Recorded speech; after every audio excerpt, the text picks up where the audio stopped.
What is going on, guys, and welcome to a new video. And this video is going to be an overview of everything we know so far about the upcoming release of the new Slayer Dungeon and the 120 Slayer cap increase coming with the Menaphos expansion in June of this year. So please remember, if you're watching this video in a couple months time, that all this information was pre-release, and there will be future videos covering more in depth once the update has actually gone live. So I'm going to split this video up into different sections, so if there is a specific section that you do want to see, check for timestamps down in the description.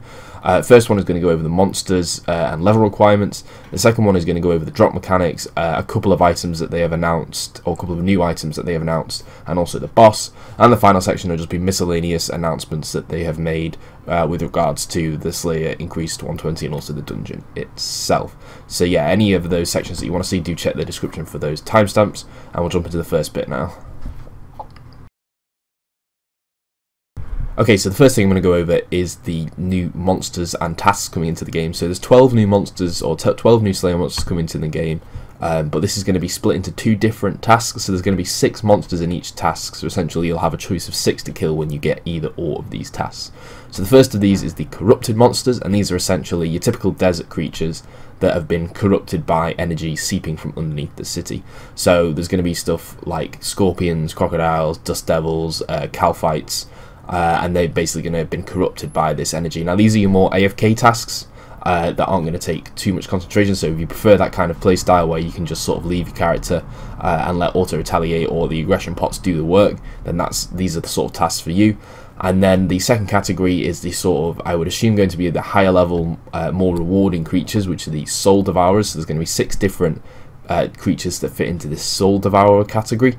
Now they've said that they're not going to be as intense as, for example, Ripper Demons, where you obviously have to constantly watch out for their one-hit attack, or for Mammoths for their charge attack or anything like that. But they will have some mechanics that make them so that you can't completely AFK them. You will have to sort of play the game, so to speak. Now the levels that these creatures are going to range from level 88 through 117. So 117 is going to be the highest level that you need to kill all of the creatures. And I would assume that the Soul Devourers are going to have that higher level cap. So on screen at the moment, we'll just go through a couple of the screenshots that I've pulled from the live stream of the monsters. So the first is going to be just a little bit of concept art for some of the corrupted monsters, and then we'll move into some actual in-game footage of some of the corrupted monsters. You can see some corrupted scorpions there, and then also they showed off one of the Soul Devourers, which was the Gorilla Ach. I think that's how you pronounce it. You see that on screen there. You can see it's quite a dark environment, which is the aim that they're going for, obviously, like tombs underneath the city. But yeah, they showed off one of these Soul Devourers there, which you can see on screen now. So in order to kill these monsters, you're going to have an item which allows you to kill them, and this item is called the Feathers of Maha, and I think that's how you pronounce it. And essentially you use 1 feather per kill. Now they wanted to link the different aspects of Menaphos into each other, so the feathers are actually come from the Shifting Tombs minigame that is going to be released with Menaphos as well. So obviously the skillers can sell those feathers to the PVMs who want to do the Slayer, but you aren't going to be restricted just by that. You can also purchase them from an NPC outside of the dungeon, but they will be for a higher price. I guess the final thing to go over is sort of XP rates. So they've said that they're not going to increase the XP rates massively.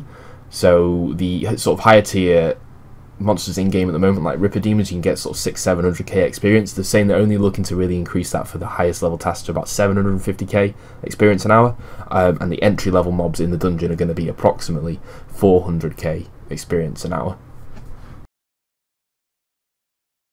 Okay, so the next section we're going to move on to is the drop mechanics, and the main change in the drop mechanic for this dungeon is that it's going to have a chest that auto picks up all of your loot so that you can collect it all at the end, which I think is a really cool idea, and I really like that. This is toggleable, so if you want your drops to go to the ground, then that can also happen as well.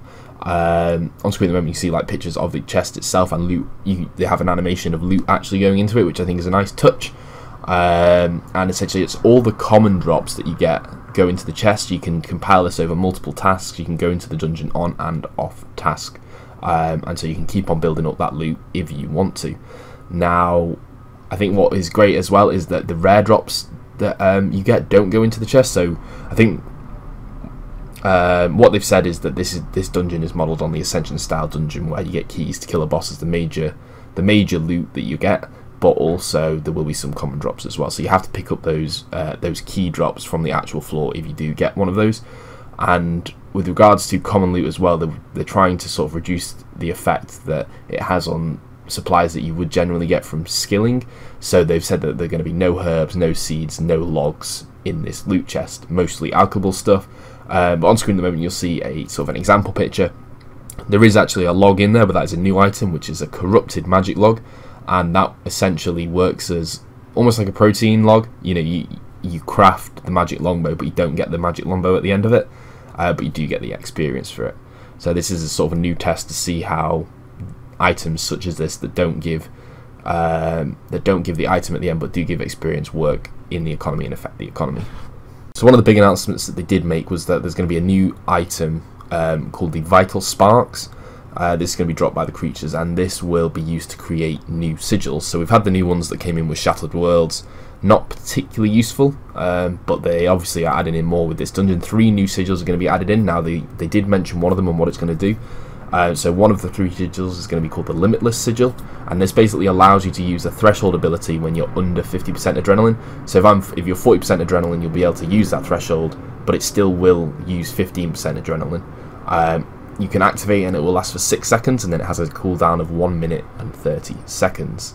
So yeah, that's going to be one of the new sigils. They didn't mention the other 2, so who knows what those are going to be. So if you do die in the dungeon, you won't lose all the loot that you've got in your chest. You will be able to reclaim that loot, but it will have a cost associated with it, similar to the death mechanic. And the GP rates per hour in here, they were saying between 3 and 4 mil GP. Now obviously this is going to be different at the start because people are going to be hunting down those keys, so that they can kill the boss and get whatever new items are coming with the boss. And I will go into the boss mechanics. Or not the mechanics, sorry, the boss information now. And one last thing I wanted to mention just about new items was that there is going to be a new Slayer helmet, which is going to be a level 80 Slayer helmet up from level 70, and it's not just going to be Slayer points you need to upgrade it. You're also going to need an item, or an unspecified item at the moment, from the dungeon in order to get that Slayer helm upgrade. So the boss itself is going to be very similar to the Legio bosses, except it's just one boss, and you're going to need key drops in order to kill it, and then obviously it's going to have rare rewards. Who knows what that's going to be? Is it going to be, you know, the next tier 92 weapon? We just don't know yet. My money would probably be on tier 92 range, just because they've said that this dungeon is modelled on obviously the Legio dungeon, which drops the tier 90 dual wield range. But the interesting things about this boss is obviously you need the keys to kill it. It's going to be needed for Reaper, but the most interesting thing is that the doors for the boss are actually going to be closed on launch, and they're going to not open the doors for 2 weeks until after launch. So nobody's going to be able to kill it for 2 weeks, and they've said this is so that people can have time to acquire keys, get enough keys into the market without having to pay like ridiculous prices for them.